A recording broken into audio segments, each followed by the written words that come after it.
recording. Menacing. Friendly.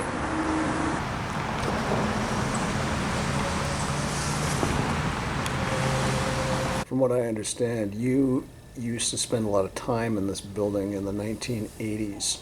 I did. Why? I was a film major attending University of Wisconsin-Milwaukee, otherwise known as UW-M.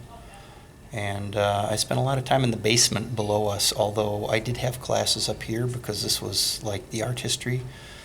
Rooms across from us here used to be lecture halls, and we'd go What's your watch favorite films. thing about, what was your favorite aspect of this hallway? It was big and open. It looks like a room where, like a hallway where student filmmakers would have had like a zombie scene. Yeah, there were a lot of films that were shot in this building. It Including lent itself. yours? And, yes, actually. I did have some scenes in here. It's in a movie that you saw. It's the one that was the memory film that never got finished. There were some scenes up on the upper floor. Oh, yeah. When they were doing construction up there, and when they were doing construction over here in the Union, the majority of that film was shot in those two spaces. Oh. It's one of those like school clocks that goes dunk. Yeah, they all click like that. Yeah. This is where I used to work. What did you do? I was in charge of all the student equipment that was used for checking out for class assignments. So Yeah. I inventoried it, made it ready for the next group of kids. There's a movie called Weather Diary 4, directed by George Kuchar when he was a visiting teacher. Hmm? And is this the space in which he was asking you questions in that movie? I believe it is. Yeah.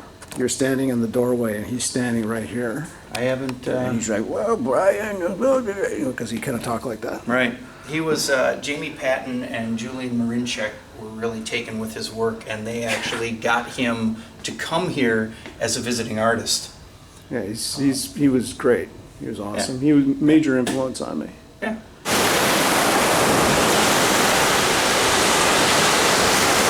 One thing that's weird for me being down here again is that, I don't know, it could be because of the fluorescent lights, but it just seems so new and clean looking. My memories of it date from like the 80s. And I don't see this as being like that. The doors are shiny and it's so... It is... The floors are, I don't know, it's just everything. The floors are just- different. Everything just looks like it's been redone. It But has. you've been pointing out all these things that, oh, that's the same, and that's the same. But I can tell you, it is different because the lockers used to be multicolor. They were like random orange and yellow locker doors. The floors had a tile that went back to the 1908 original that had then been replaced, or I think actually no, they'd been replaced with linoleum. And the floor moldings, it was much more predominantly orange and kind of a purple orange. Just get like, remember Chuck Barris on the Gong Show? Sure. It's like, he had the hair, Yeah. It was like, hey. Yeah. We got the guy who killed John Kennedy. He's gonna reenact that. You got young George Clooney. He's gonna make a movie about me someday.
sitting and talking.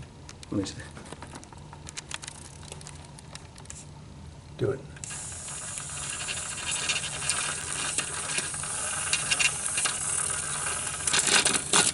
It's a panning shot.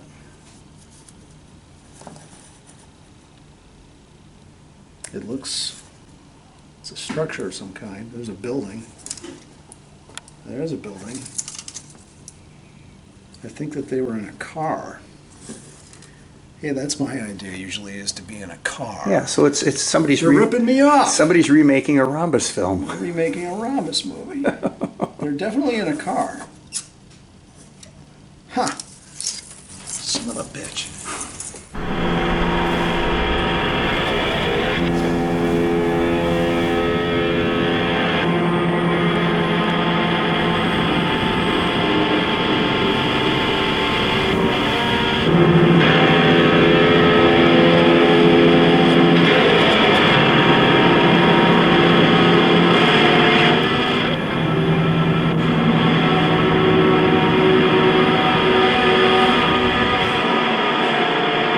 In high school, I was in a band called Derelict, and there was this talent show that was put on, kind of a talent show. It was actually based on The Gong Show, which was a popular series back in the 1970s. And this weird guy named Chuck Barris had come out there, and he was the host, and just terrible acts would perform on that show. There was this guy that was like, he was the unknown comic, and he would wear a paper bag over his head. And there was a gong with a stick, and at some point, if one of the three judges would decide that the act was just horrible, which they almost always were, they'd pick up the gong or the stick, and they would bang the gong, thus canceling the act. The school put on a gong show, and the main guy that was in charge of that was a choir teacher named Mr. Carpenter. That was his name. And so me and Paul Herzing and Kevin Isaacson and John Tellock were in Derelict, and we went out there and we performed the Wild Thing by the Trogs, and with a kind of like emphasizing the Jimi Hendrix version of it. And we did our best, we not as good as the Jimi Hendrix Experience, of course, but I sang vocals and played bass. And we were about 2 minutes into our song, and we had decided that after, like the main part of the song, that we would just descend into instrumental chaos. And we were just almost at that point of descending into chaos when I noticed out of the corner of my left eye Mr. Carpenter going for that gong stick, and he gonged us. And we were the first act on. And then later, throughout the rest of the Gong Show experience, almost all of the acts were so bad that at the end, this girl named Jane that I had had a crush on in my freshman year, she was organizing the thing, the student organizer, and she came up to me and Kevin Isaacson and said, could you go on and play again? Because, they recognized that almost all of the acts were terrible and that we were actually pretty good compared to everybody else. And they still had about 15 minutes to cover, and so, but we said no because we had to get all the equipment over to the cafeteria because the jazz band that we were both in was going to be doing a gig. And it actually felt pretty good to say no to Jane after she had rebuffed me a couple years before that. So anyway, so in a sense, it's like we sort of rang the gong, on that idea. But one thing about playing in a band, I got the experience of feeling the sound, that big sound coming at me from behind, going through my body, and that was a very heady experience, and it's not something that the audience really experiences. and it's kind of hard to describe to people that haven't experienced it. I find that the spirit of performance and with loud instruments is a very powerful one, regardless of what kind of music you're playing. It's a live, awesome, in the true sense of the word, awesome experience, and I miss it. It's something I haven't done for a long time. But I do recognize its truth and its reality. And it's almost like the performance of filmmaking and that on-edge experience, like putting your camera outside your car or a car as it's going 60-something miles an hour and feeling it moving around in your hand by the wind. That's sort of like what it's like to have a guitar strapped around your neck going into a song and playing loud. It's almost like a sense that anything could happen. Ooh, man.